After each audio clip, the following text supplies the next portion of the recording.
अस्सलामुअलैकुम नाजरीन कराम। साल की वो मुबारक रात आन पहुंची है जिसे मग़फ़रत की रात कहा जाता है। शब बारात वो रात जब अल्लाह की रहमत का दरिया जोश मारता है और आसमान और दुनिया से पुकारा जाता है कि है कोई बख्शिश मांगने वाला जिसे मैं बख्श दूं, है कोई रिज़्क़ मांगने वाला जिसे मैं रिज़्क़ दूं। लेकिन क्या आप जानते हैं कि इस रात की ख़ास इबादत यानी 12 रकात नवाफिल नमाज पढ़ने का सही तरीका क्या है जो अल्लाह ताला को बेहद पसंद है। अक्सर लोग नफल तो पढ़ते हैं लेकिन सही तरीका और नीयत मालूम ना होने की वजह से वो कल्बी सुकून महसूस नहीं कर पाते। तो मोहतरम नाजरीन, आज की इस वीडियो में मैं आपको कदम ब कदम वो मुकम्मल तरीका बताऊंगा जो न सिर्फ आसान है बल्कि फ़जीलत से भरपूर है। सबसे पहले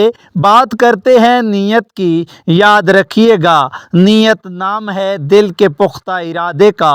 आप दिल में ये इरादा करें कि मैं अल्लाह की रज़ा के लिए शब बारात के नफल पढ़ रहा हूँ या पढ़ रही हूँ। इन 12 रकात को आपने 2-2 रकात करके अदा करना है, यानी हर रकात के बाद आपने तशहद में बैठकर सलाम फेरना है। पहली रकात में सना के बाद सूरह फातिहा पढ़ें और इसके बाद कोई भी सूरत जो आपको याद हो वो पढ़ लें। लेकिन अगर आप हर रकात में सूरह फातिहा के बाद 10 मरतबा सूरह इखलास यानी कुल हो वल्लाहु अहद पढ़ते हैं तो बुजुर्गान दीन फरमाते हैं कि उसका सवाब और बरकत बेशुमार है। ये 12 रकात आप इशा की नमाज के बाद से लेकर फजर का वक्त शुरू होने से पहले किसी भी वक्त पढ़ सकते हैं। नाजरीन कराम, हमारी माएँ बहनें घर के किसी पाक और पुरसकून कोने में जाए नमाज बिछाएं और पूरी तवज्जो के साथ ये नमाज अदा करें। अगर कोई बुजुर्ग या बीमार शख्स खड़े होकर नहीं पढ़ सकता तो इस्लाम में इतनी आसानी है कि वो बैठकर भी नफल अदा कर सकता है, क्योंकि अल्लाह नीतों का हाल जानता है। हर 2 रकात के सलाम के बाद अगर आप थोड़ी देर दरूद शरीफ पढ़ लें या तीसरा कलमा पढ़ लें तो ये आपकी उस रात की इबादत में मज़ीद नूर भर देगा। मोहतरम नाजरीन, मेरे भाइयों और बहनों, नमाज सिर्फ जिस्मानी हरकत या उठने बैठने का नाम नहीं है।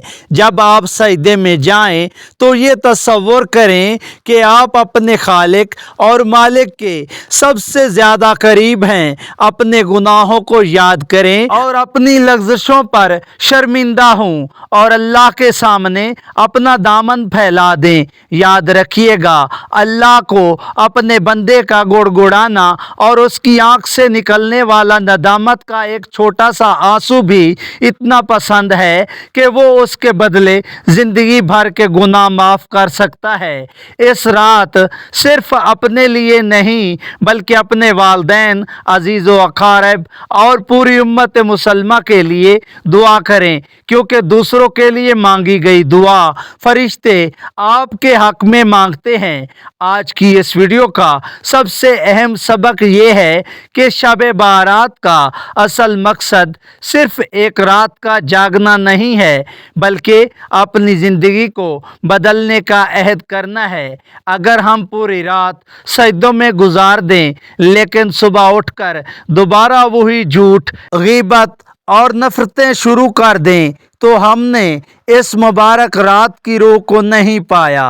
कोशिश करें कि आज इस रात कम अज़ कम एक ऐसी बुराई छोड़ने का सच्चा अहद करें जिसमें आप मुब्तला हैं। असल कामयाबी वही है जो आपके इखलाक और किरदार में नज़र आए। अल्लाह तबारक ताला हम सब की टूटी फूटी बातों को अपनी बारगाह में मंजूर व मकबूल फरमाए। अगर आपको ये वीडियो अच्छी लगे तो प्यारे दोस्तों इसे सदका जारिया की नीयत से दूसरों तक पहुँचाएँ। क्या पता आपकी वजह से कोई एक शख्स भी सजदा कर ले और आपकी मग़फ़रत का ज़रिया बन जाए। दुआओं में याद रखिएगा। अल्लाह हाफ़िज़।